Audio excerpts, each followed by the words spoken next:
to participate in this process. Yes, that's what we are saying. Yes. There's something Galgalo said that we must never, as a country, lose track of. That this country has had very good reports.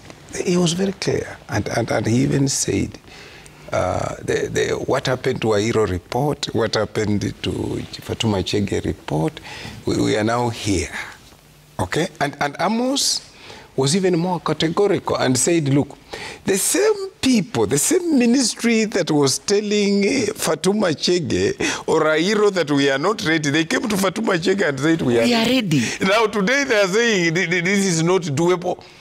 Then there is a problem. What is the problem? What is the problem? The problem is twofold. One, that you start a journey heading to Mombasa. You've decided you want to go to Mombasa. You start a journey. As you walk, the lazy one who is unable to walk calls you back and you start going back. You listen to the fellow. You start going back. Will you reach Mombasa? Not even Machakos. Of course, there will be delays. You won't reach Mombasa. And this is the problem in this thing. I think the Presidential Working Party, when it was about to, in fact, I would want to be very categorical. The extension has undone the report. Because then, the sharks, I call them sharks, must have interfered with the report. Because, as Amos said, without addressing the structural issues of how we manage the Ministry of Education, then we are lying to each other that we'll implement this report successfully. The second problem, which is very critical for us here, is even the attempt by this report to redo the Constitution. In what sense? Look at the recommendation moving functions. The recommendation on ECD. Yeah. I mean, that is a constitutional infringement. Overstretching Article 287. Exactly. And I want to tell you, Abdul Kadir, I have come from a county. Before devolution, there was no ECD education in Kakamega where him and me went. There wasn't. It would be in an urban center in Kakamega where the municipality would be running some 2, 3, 4 schools, or in Webuye, but then in the villages, it was good for you. You would have some church running something with some unqualified people and calling it ECD. When the county government took over, they employed qualified teachers. The issue of what they are being paid is neither here nor. Who failed? The national government failed to develop a policy framework to standardize ECD. That does not mean the county governments have failed to deliver ECD education. Okay, now, Honorable Nabii, you and Amos point out... Let me just finalize my argument. Finalize and then I come up. Okay. Yes, let me finalize. Look at this issue Amos is addressing about, and which he has alluded to. This issue of merger. There's even more serious things there.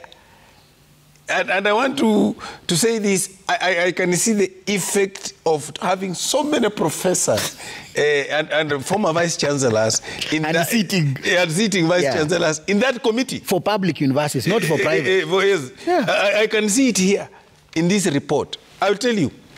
They say, make all polytechnics technical universities. Recharter technical university. Yeah. I'm here to understand the logic. University. The word university comes from the word universal. Universal, not county. It comes from the word universal. Now, tell me, why are you rechartering Technical University of Mombasa and Technical University of Kenya?